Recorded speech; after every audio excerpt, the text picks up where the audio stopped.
Going home for the holidays. For some, it's a joyous occasion, while for others, it might be the gloomiest event of the year. For me, going home that year was a very depressing affair. But a certain event changed everything in an instant. One day, I marked a date on the August calendar and let out a small sigh. The summer holidays. It's time to travel with the family and visit family at home. My family has spent the last few years with just family, never going back to their respective parents' homes. But this year, we have plans to visit my in-laws. My wife definitely wanted to go home because it was the 1-year anniversary of her grandpa's death. You look so down. Lisa exclaimed, playfully tapping me on the back as I stood by the calendar. I was caught off guard and stumbled forward a bit. I frowned and shot her a glare, but Lisa just chuckled heartily. Despite her own reluctance to go home, yet she was able to laugh it off, which is something I respect. Once her laughter subsided, Lisa gave a small shrug. I'm sorry, if you don't want to go, you don't have to.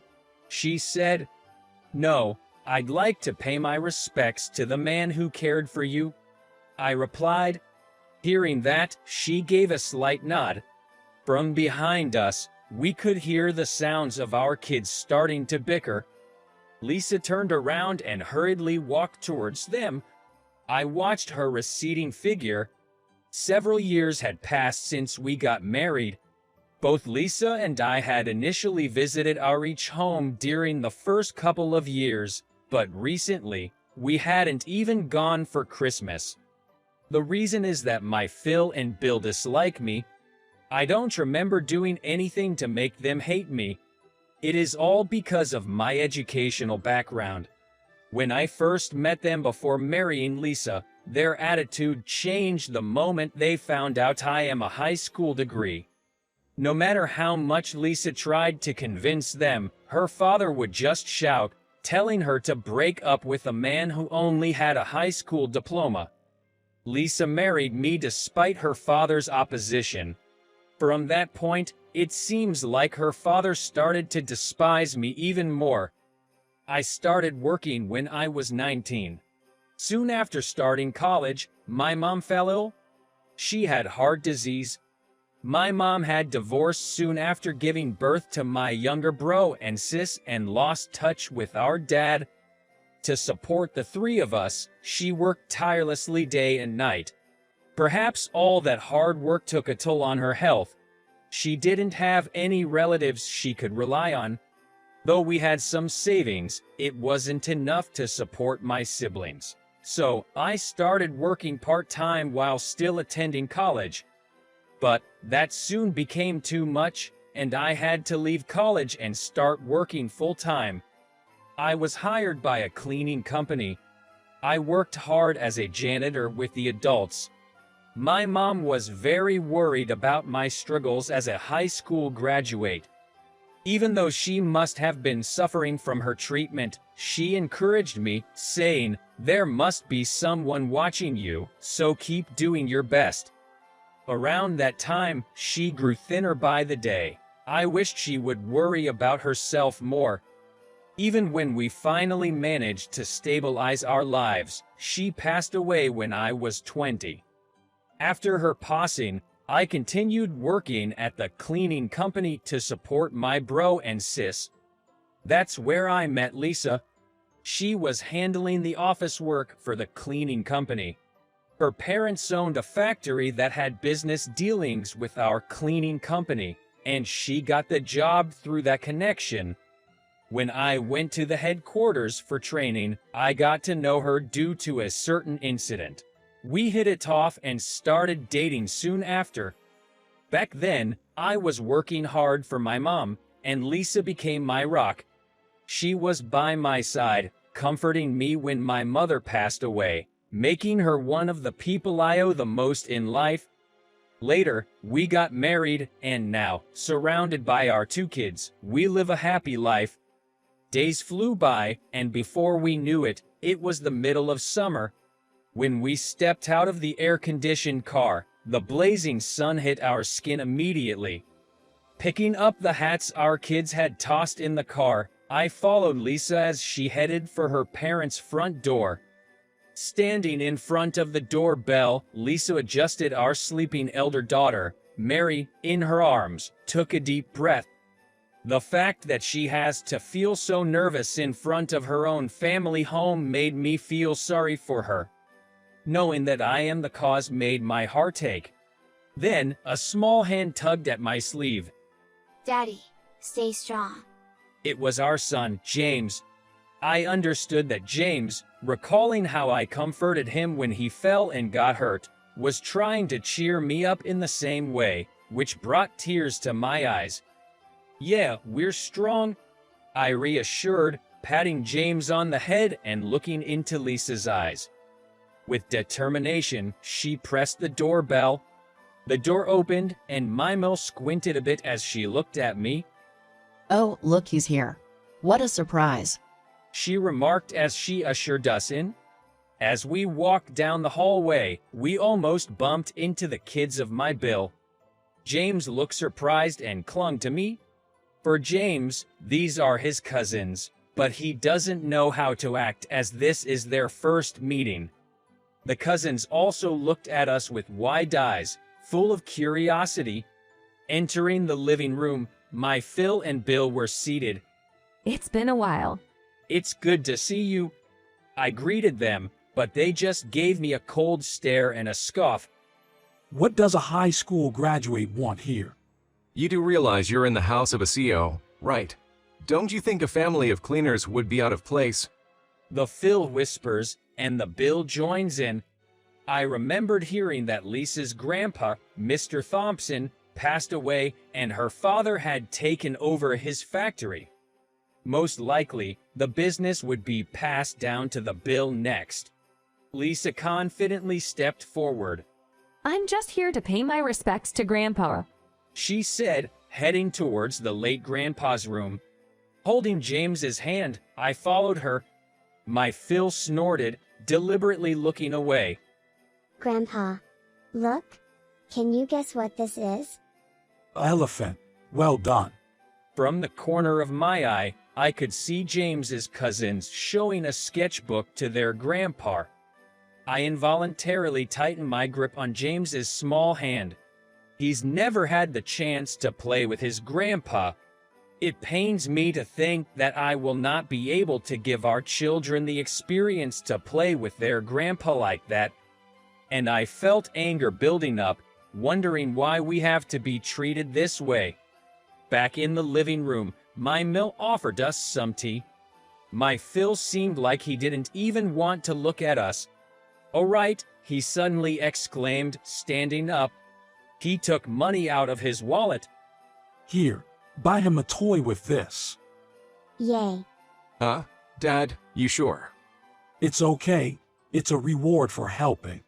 My Phil handed money to my Bill and then sat down as if nothing happened. He then raised his chin proudly and directed his gaze towards us. I don't have any pocket money to give to children of a man who only graduated from high school. I bit my lip and glared at my Phil. James looked up at me with a troubled expression, perhaps aware that the comments were about him. I couldn't bear his attitude, not just towards me, but even towards the kids. The Bill sitting next to my Phil was also laughing with delight. Lisa choosing a broke high school graduate like you is just silly.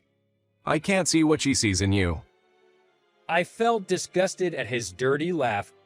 I stood up in anger. "Lisa, let's go. No need to stay a place like here any longer."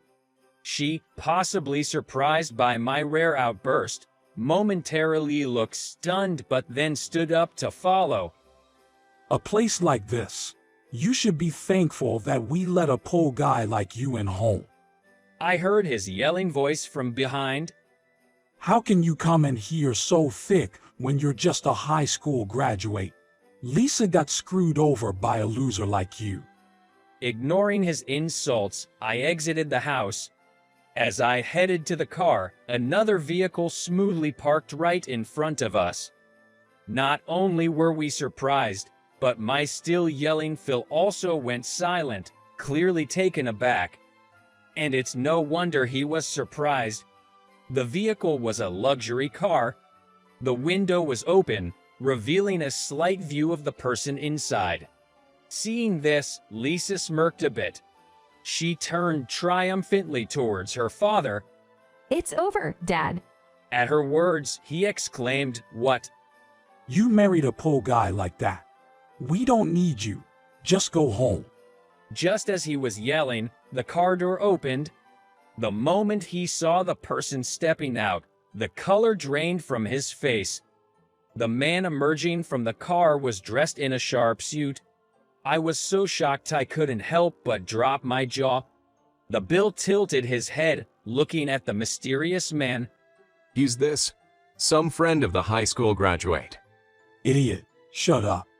The Phil hastily interrupted the Bill. It's been a while, Mr. East. The man from the car greeted with a friendly tone.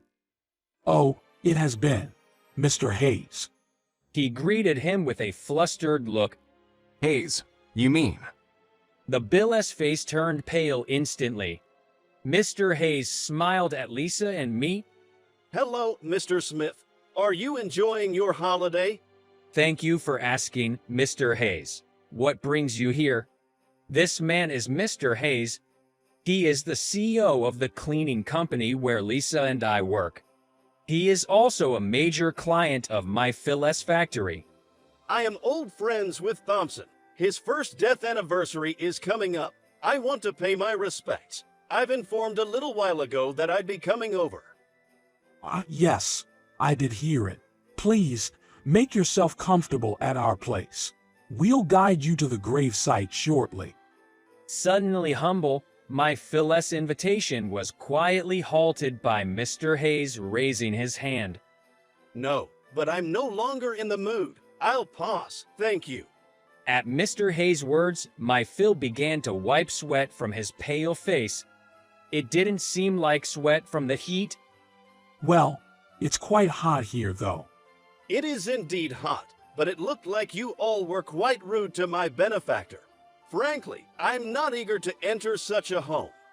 Mr. Hayes was smiling, but there was an imposing aura around him. Even though I wasn't directly in front of him, I involuntarily straightened up.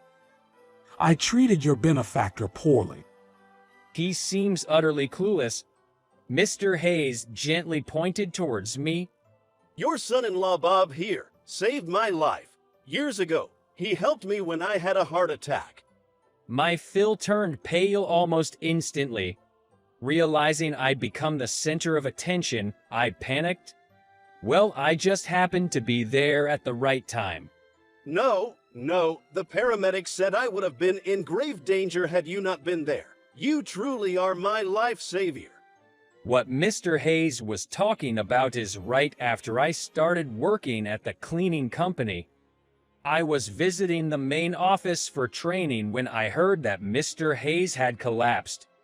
The office was in chaos. I recognized his symptoms and immediately acted. I didn't have any medical expertise, so I just did basic first aid. My mom had heart problems, so I had learned as much as I could about them and even attended CPR and AED training sessions. Luckily, that knowledge was useful that day. The paramedics arrived soon after, and Mr. Hayes was rushed to the hospital. Later, he recovered completely. He was very grateful to me and still looks out for me, even though I'm just an ordinary employee. When my mom passed away, he was genuinely concerned for me. He still checks in on me from time to time. Mr. Hayes sighed softly. My life savior and Mr. Thompson's granddaughter. I was so happy about the two of you getting married, just like you were my own kids. And yet, Mr. Hayes' stern gaze turned to my Phil and Bill. Have you ever tried to see the human essence? It seems you look down on him just because he didn't graduate college. But have you ever looked at Bob himself? Well, that's because. My Phil was waving his hands, trying to come up with an excuse, but he seemed lost for words. He just stuttered. My Bill was still in shock and unable to respond.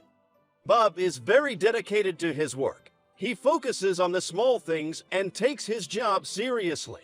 It seems you never tried to see that. I'm really disappointed.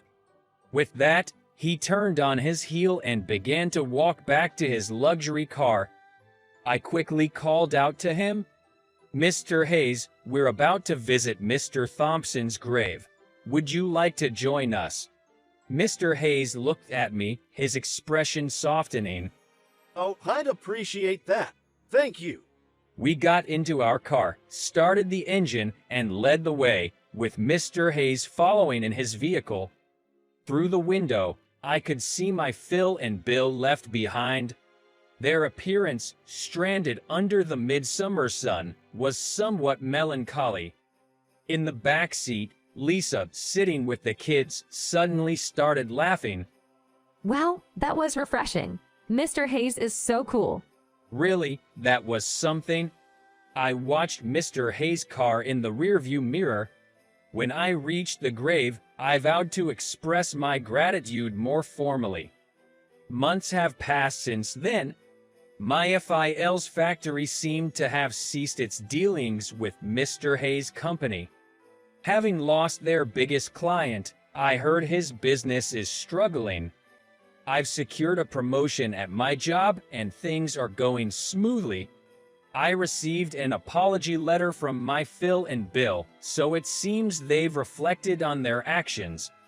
Suddenly, I recalled my mom's words, "You always have someone watching over and rooting for you." Turns out, that was true. I was a bit taken aback to realize that Mr. Hayes had been looking out for me. Though people say I saved a life, I didn't do anything special. I just provided first aid, and I'm normally just a janitor. Still, knowing that someone was there, watching and caring, made me truly happy. When I told this to Lisa, holding Mary, she teasingly laughed and said, "Oh, I'm right here watching you all the time and I get nothing."